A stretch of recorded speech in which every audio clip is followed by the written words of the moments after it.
Good evening बच्चों। तो कैसा रहा costing? Average, below average, above average, काफ़ी सारे अलग अलग ओपिनियंस आ रहे।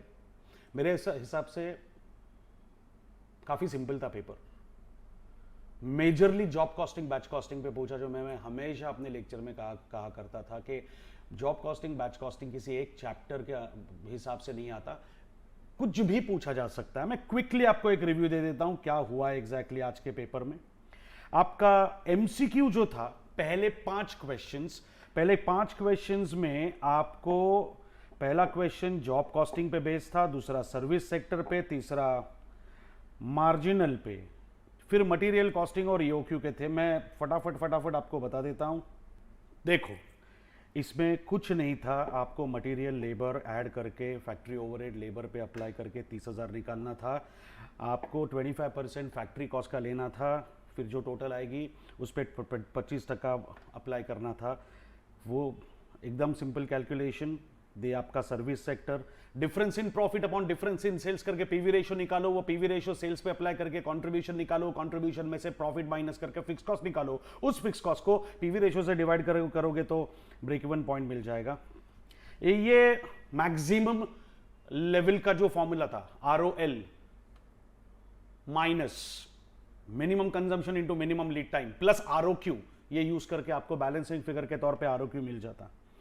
बेसिक पे इसमें भी सिर्फ टोटल लेनी थी, 300 डेज लेने थे, 8 आवर्स के हिसाब से आर्ली रेट मिल जाता है आपको। फिर आपका सेकेंड पार्ट था ना, वो थोड़ा लेंदी था। इंटर प्रोसेस प्रॉफिट इन्होंने पूछा था, लेकिन मैं आपको एक सिंपल बात बताता हूं, वेटेड एवरेज मेथड इन्होंने अप्लाई की होगी।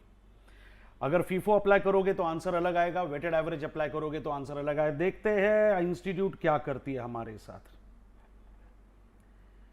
अगर काफी कंट्रोवर्शियल क्वेश्चन हो सकता है ये, क्योंकि क्लैरिटी नहीं दी है इन लोगों ने, but in the absence of any information we always assume it to be FIFO, correct.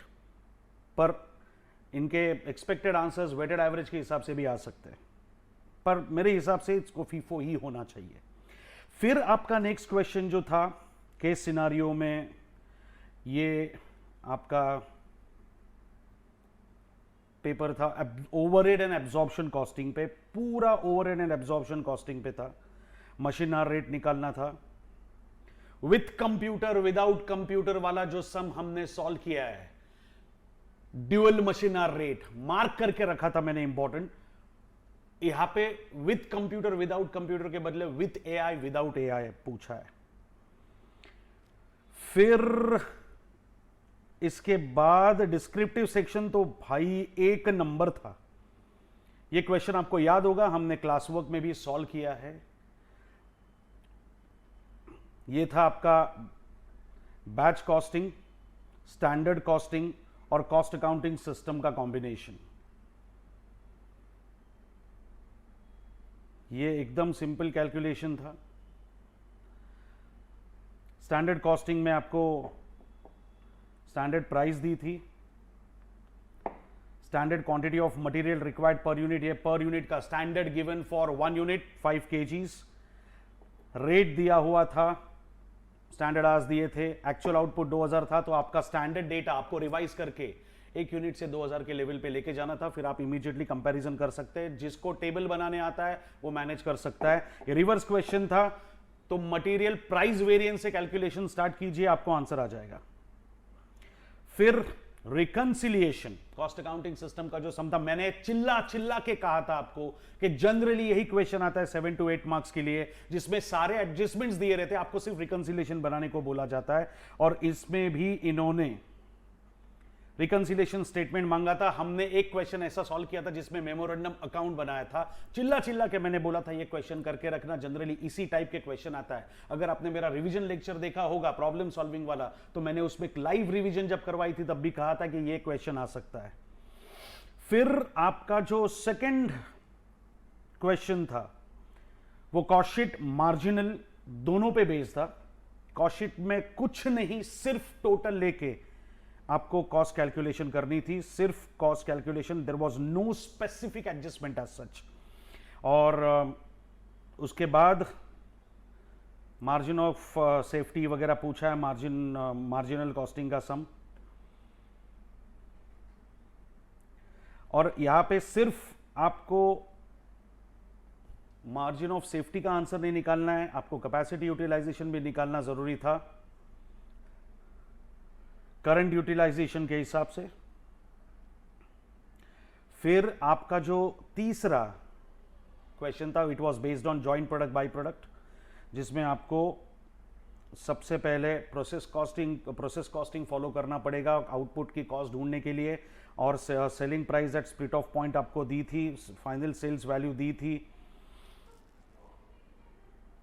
फिर हमेशा की तरह उन्होंने एनालिसिस पूछा था, फाइनल सेल्स वैल्यू में से फर्दर प्रोसेसिंग कॉस्ट और sales value at split of point minus करके अगर फिर भी आपको प्रॉफिट बचता है तो आप आगे प्रोसेस करोगे, अगर लॉस निकलता है तो आप आगे प्रोसेस नहीं करोगे।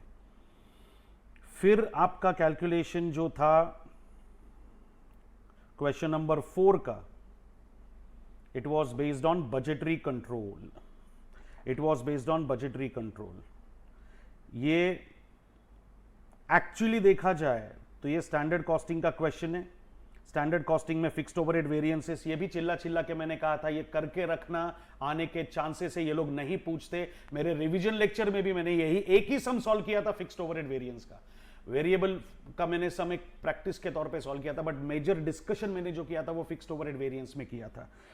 फिर आया बजटरी कंट्रोल का सम, जिसमें सिर्फ सेल्स बजट पूछा था, नॉमिनल चेंजेस करके आपको सिर्फ सेल्स बजट निकालना था। ये भी हमने क्लास वर्क में कवर किया है क्वेश्चन। और फिर आपका फेवरेट लेबर टर्नओवर रेशियो, वो भी रिवर्स काइंड ऑफ क्वेश्चन था। फिर आएगा आपका पांचवा, फिफ्थ क्वेश्चन जो आपका था, it was based on again activity based costing, जिसमें 3 टाइप के कॉस्ट स्ट्रक्चर्स दिए थे, एक्टिविटी दी थी, उनका कॉस्ट ड्राइवर दिया था, आपको इंटू चिंटू ही करना था। सिर्फ 3 टाइप के 2 टाइप के शायद आपके प्रोडक्ट्स थे, तो 4+2 फॉर्मेट बना के आपको खत्म करना था। हाँ मैं जानता हूं जितना इजीली मैं बोल रहा हूं उतना इजी तभी एग्जाम में नहीं गया होगा बच्चों, लेकिन इतना तो होता ही है बॉस। फिर भी मैं ये तसल्ली मुझे एक चीज की मिली है कि आपको पेपर ना डिफिकल्ट नहीं पूछा। जिसने बेसिक कॉस्टिंग अच्छी तरह से रगड़ा है, प्रैक्टिस की है, सिंसियरली प्रैक्टिस की है, लिख के प्रैक्टिस की है, उसको इस पेपर में 60 अप 70 अप मिल सकता है, मार्क माय वर्ड्स। और फिर इनमें मार्जिनल कॉस्टिंग वापस पूछा, एंड देन थियरी में इन्होंने जस्ट इन टाइम वाला एक कंसेप्ट जो मैंने डिस्कस किया था, आपको याद होगा रिवीजन लेक्चर में, demand pull pull through, demand pull and pull through वगैरह। फिर कॉस्ट कंट्रोल, कॉस्ट रिडक्शन, ये तो जनरली आता ही है थियरी में। अगर मैंने टेलीग्राम चैनल पे आपने वो एमसीक्यूज अगर सॉल्व किए होते तो ये दोनों क्वेश्चंस रादर मैंने वहां पे कवर करके रखे थे। फिर प्रॉक्सी अटेंडेंस वाला जो समय, वो labour that belongs to labour costing, जैसे कि एम्प्लॉय कॉस्टिंग वगैरह जिसको आप कहते हो। और आपका लास्ट क्वेश्चन था वो भी again it was related to defective work which was basic concept. So in all ये है आपका पूरा एनालिसिस, ये है आपका पूरा एनालिसिस। मैंने आईसीआई के मॉड्यूल के हिसाब से चैप्टर्स लिखे, आप चाहो तो स्क्रीनशॉट ले। बेसिकली इसमें अभी टाइम वेस्ट मत करो, you better focus on your next paper. But trust me अगर आपने मेरे रिवीजन लेक्चर देखे होते तो मैंने जो भी पॉइंट्स कवर किए थे सब पूछा है, except a few different points because I don't set paper obviously. तो बच्चों एक चीज याद रखना, यू हैव डन वेल। अगर आपने सिंसियरली पढ़ाई की है, किसी से भी पढ़ा हो, मुझसे पढ़ा हो, एक्स से पढ़ा हो, वाई से पढ़ा हो, जेड से पढ़ा हो, कोई फर्क नहीं पड़ता। याद रखना हम टीचर्स है, we only support you. But अगर आपने जेन्युइनली मेहनत की होगी, अगर आपने राइटिंग प्रैक्टिस रखी होगी, अगर आपने लिख के सारे क्वेश्चन सॉल्व किए होंगे, तो आपको इस पेपर में एग्जामिशन जरूर आएगा। I will pray for it. Thank you so much. All the best for your next papers. Love you all. Bye-bye.